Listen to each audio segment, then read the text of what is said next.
Të lidhim që nga performanca juaj qeverisëse deri tek 12 vjeçari. Atëherë s'pare përsëris edhe një herë. Është vetë raporti zyrtar i Fondit Monetar Ndërkombëtar, raporti i saj vjetor. Për Ballkanin. Është shkruar zeza në të bardhë. Shqipëria i vetmi vend në rajon i cili bëri ballë krizës botërore vitit 2008. Për kujtesë të shqiptarëve që na ndjejnë, kriza botërore zgjati nga 2008 deri në 2014. Quhet zyrtarisht e mbyllur. Të gjithë vendet e Ballkanit shkuan në negativitet, pra në recesion. Shqipëria ruajti 1% rritje ekonomike. Ishte sukses i madh. Kur të tërë tjerë shkojnë brapa, të tjerë shkojnë brapa, ti nuk hece, siç hece vitit 2008, 2009, 2010, me 7, me 8 apo me 6% rritje ekonomike, por ama hapa brapa nuk bëre. Dhe kjo ishte meritë e qeverisës Partisë Demokratike.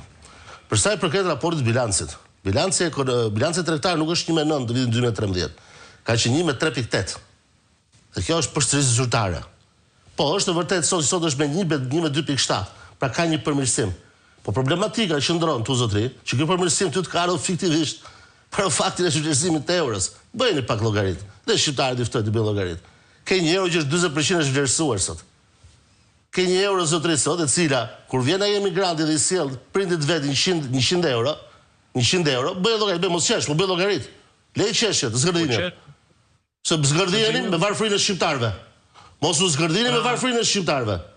Mos u zgërdhini me falimentin e biznesit. Do keni gjithkohën tuaj. Merr kohën, merr letër lafzë dhe bëj llogarit.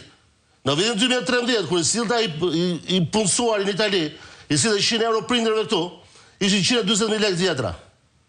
Me çmimet e vitit 2013. Sot i ke çmimet 2 herë më të larta, dhe ai 100 euro që nga ne vlen 98.000 lekë. A është gjë e mirë fuqizimi i monedhës kombëtare? Patjetër që po, në rast se fuqizimi, monedhës kombëtare do vinë nga fuqizimi i ekonomisë.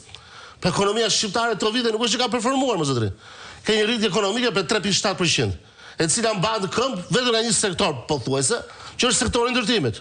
Edhe një kontribut vor nga ky turizmi amator, po shqyrë zoti që është dhe ky turizëm, që kemi në Shqipëri. Ktu sikur të vendoset një moratorium ndërtimësh, ekonomia shqiptare shkon në recesion praktikisht. Pa ti ke një ekonomi të paqëndrueshme, pa baza, se nuk mbahet ekonomia nga ndërtimi. Moratoriumi që praktoi Elion Veliaj. Por sikur të vinë qeverisë dhe thotë, do kemi një moratorium ndërtimësh për 12 muaj, sepse këtu është bërë batërdi. E dini se shkon ekonomia shqiptare, shkon negativitet. Sepse mbahet buxheti i shtetit, po dhe buxheti vendor, po dhe ekonomia praktikisht e zyrtarizuar nga vet i stati, instituti i statistikave, shprehet qartë dhe thjesht që ekonomia shqiptare po mbahet në këmbë nga sektori i ndërtimit. A ka nevojë për ndërtime? Patjetër që ka nevojë për ndërtime. Por nuk mund të jetë ky modeli ekonomisë. Modeli ekonomisë është bazuar në prodhim, zotëri. Sepse kemi fatkeqësinë sot në shqiptarët. Kemi tokë pjellore, por ama kur vjen puna në turizmin ton, çdo 5 produkte të turizmit time, të tjenit, tënde, Flavio kështu me radhë, nga çdo 5 produkte, dhe kjo është përsëri statistikë zyrtare, 4 janë mbledhura importi. Në vërtet. Çdo do thotë që ne pim qumshin nga Serbia, konsumojmë patatën nga Kosova, konsumojmë fruta perimet, mollën, portokallën e marrim nga Maqedonia e Veriut, konsumojmë djathtin grek, dhe vetëm bukën bëjmë këtu në Shqipëri. Me miell. Dhe vajin ullirës. Me miell. Me miell, i cili vjen nga Ukraina apo nga Serbia apo kështu me radhë. Pra kjo është fatkeqësi. Dhe neve një ekonomi që ose duam ta zhvillojmë zotëri, nuk e zhvillojmë dot as brenda një jave, as brenda një muaji, dhe as brenda një viti. Se ekonomia zhvillohet me vite të tëra. Por ama ne sot nuk kemi model ekonomik. Ne nuk kemi konkurrencë sot. Pungon konkurrenca e lirë dhe ndershme. Dhe këto janë bazat që duhet të rrisin dhe produktivitetin e fuqisë punëtore, të cilat më pas të sjellin ty edhe surplus, pra plus, rritje edhe të sipërmarrjes. Dhe një punëtor më i kualifikuar, që prodhon më tepër, një sipërmarrje që prodhon më tepër, janë ata që fitojnë më tepër.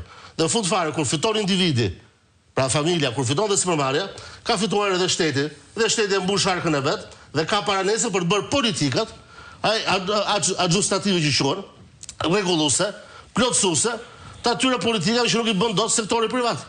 Siç është ndihma ekonomike, siç është politika mbrojtjes, politika rendi publike, arsimore, kështu me radhë. Ne sot